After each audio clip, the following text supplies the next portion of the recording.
You can go trade me one of those shirts straight up for this one right there. I'm gonna throw in a fucking tote.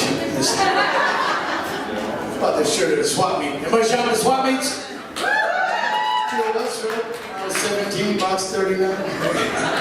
It's a hell of a salesman. My name is Ralph Tutela Jr. You guys are a good looking crowd. A lot better looking than what I saw on the boardwalk. I got nervous to come over here. I was all dressed up, I had a nice fancy dinner, came out, got mauled by fucking tweakers. You guys have more tweakers here than we do in Vegas, so I'm gonna throw that out right now. For those of you who don't know what a tweaker is, they're people they do crystal meth. They're always on the go, but they never have anywhere to go. See these guys? And I don't hate tweakers. If there's any in the room, don't get uncomfortable. Alright, I'm not. Tweakers only do one thing that really pisses me off. Why do they do everything fast except for cross the fucking road? This guy on a bike, fucking Lance Armstrong, right, running down the street, he's Usain Bolt, pushing 2 shopping carts like a runaway freight train, right?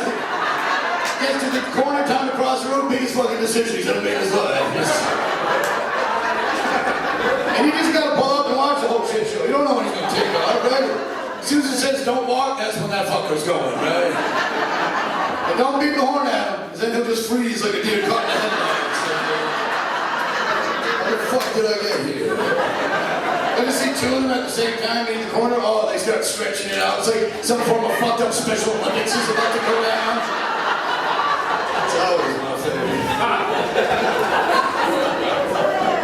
I live in Las Vegas. I love Vegas. How many guys been to Vegas? Come on, Vegas.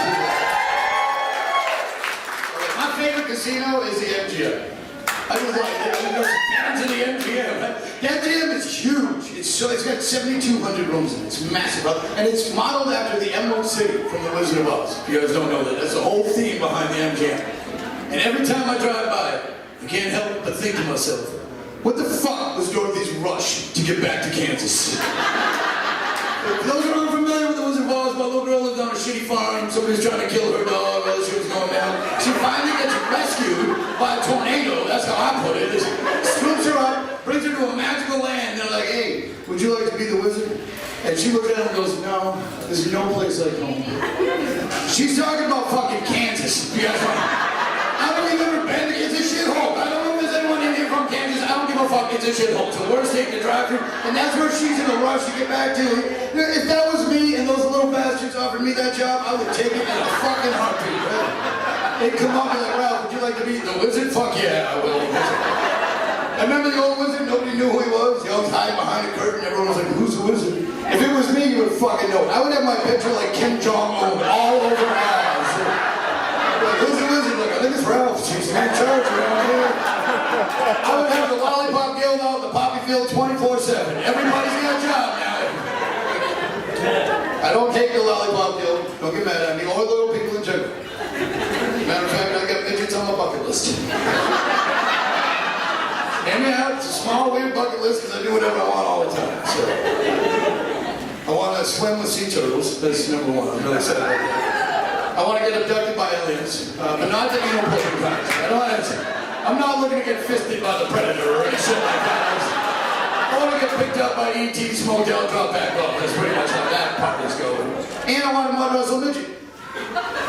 If you're so PC that offends you, fuck off. If you're a midget that offends you, well, let's wrestle. That's it for that one. I'm originally from New England. I spent 10 years working in a nursing home before I started just running around the country going on. We haven't gotten to the joke yet. I can tell just really working in a nursing home. I was at 10 years I worked, and I've only had 2 long-term careers in my life. I was a relocation engineer for a long time. That's a furniture mover for those who are familiar. John Wayne Bobbitt taught me how to move furniture. That's a true story. I moved to Vegas, and John Wayne Bobbitt worked for a company called Instamove. And if you don't know, do you know Lorena Bobbitt? She might be more popular. But like, I got to this company. They said, we got a celebrity that works here. I said, there's a celebrity moving furniture? I said, who is it? I said, John Wayne Bobbitt. I said, I don't think that's a celebrity. I said, but he's if you don't know who he is, the guy got his penis cut off. And then it was thrown out a window. But the weirdest part is it got reattached and enlarged so he could make movies. First one was called John Wayne Bobbitt, Uncut. The other was Frankenpeace. So neither one of those. I moved furniture. You can only do that for so long, the back starts going and shit. So I worked in a nursing home. I got my LNA from the Red Cross. I was a certified nurse's assistant. This was a big change from moving furniture. I was gruff around the furniture moves, working with John Wayne Bobbitt. Right now we're in a nursing home, trying to help people transition to the other side. And a nurse's assistant, I don't know if you know this, this is what they do. They do everything a nurse doesn't want to do. I wipe ass for a living. That's pretty much what I did at this job. And I love this job. I love all these people. The first guy I got to really know, his name was Christopher. Christopher was a very smart guy. He's from England, 2 college degrees. Love this guy. Tail end of life though, and he had an accident, and so that's where I come in. He shit himself in case you got lost. and I'm in there, and I'm holding him up with one arm. Remember I said I move furniture? I'm pretty fucking strong. And then I was cleaning his ass up with my other arm because I should have stayed in school. That's what was going on here. And he turned around and he was crying. And I thought I heard him. I was like, because I'm like, oh, maybe I roughed him up. And I just backed up and I said, I'm sorry, Christopher. I said, are you okay? And he goes, yeah. I just never thought my life would end up like this. I said, oh. I looked right at him. I said, hey, guess what, buddy? That makes 2 of us. You think my game plan was to clean up your shit? And he laughed. I had a blast with that guy. Like, the night he died, I was at home, and they said, Ralph, you want to come in? He's going to pass over. I said, sure. And I came in, and he hadn't spoken for 3 days. And I leaned in, and I said, Christopher, before you leave, I just want to let you know, for the last 2 years, the people I've talked to the most have been you, my wife, and my dog. And the most intelligent conversations I've had have been with my dog. And he laughed, and they promoted me, because I had that, I loved that job. They promoted me, I worked my way up to activities director. Oh, this was a fun gig. Take 11 old ladies with Alzheimer's to the mall. It's like taking the most aggressive gang of shoplifters you've ever seen in your life. Yes. They walk in and you start shoving shit down their pants, down their shirt, like, oh, that's where I left that. Security looking at me like, you gonna do something? I'm like, oh, fuck no, dude.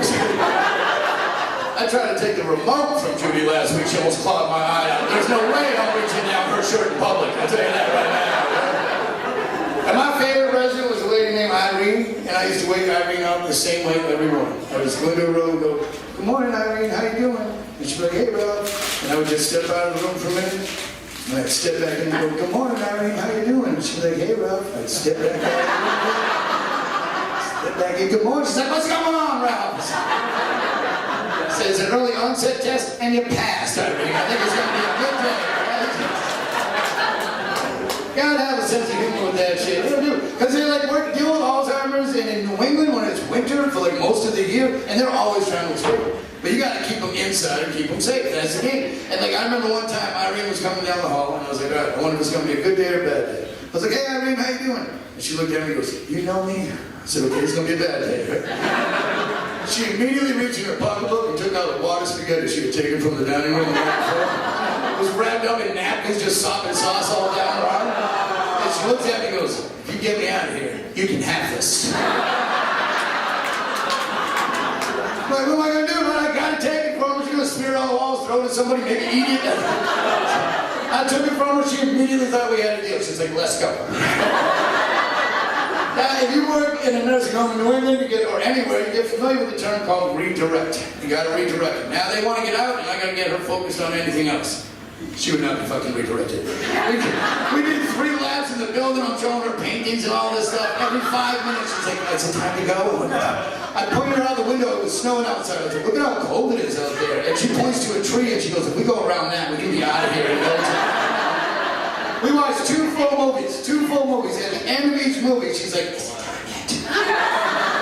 I said, what the fuck? Don't you have Alzheimer's? How can you keep remembering you want to escape? What's going on here? I ran out of ideas. Finally, I said, fuck it. I just brought her down the dining room. I pulled her up to a table. I said, all right, we're going to get out of here. Just hang out here for a minute and make sure the coast is clear. Stepped out of the view for a second, stepped back, and I said, good evening, Dad. You be dining alone tonight? She had no idea what was going on. She's like, yeah, I think so. What's for dinner? And I handed her back that fucking spaghetti. I was like, yeah,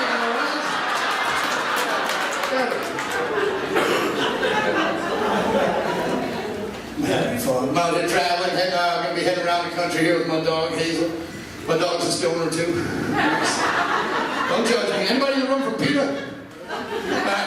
When I first moved to Vegas, they just made the weed legal, and that's no big deal. We're all whatever. But for the first time, I could buy a 100 milligram candy bar and eat it all at once. It's enough to tranquilize a horse. I was so excited. And I brought it home, and I just ate a couple little pieces, and I drew a bubble bath, because I love to bubble baths. Fucking love it. So he can't fit in the tub. I sure can, right? I love the tub. Tub time's a good time in my house. I get the bubbles going, put the music on, and make love to myself in there, right? And that's what I did, and I ate a couple pieces, and I was in the tub for a while, and then I got out, and I was like, all right, where the fuck did I put the rest of that candy? And there in the corner, next to the wrapper, is my little 65-pound pit bull, Hazel, staring up at the ceiling like she ain't done shit wrong. I was like, fuck. I'm a quasi-responsible dog owner. I called the vet up right away. I said, check it out. My dog was taking 100 milligrams of THC, and to make it worse, it was wrapped up in chocolate. I think we got a situation here.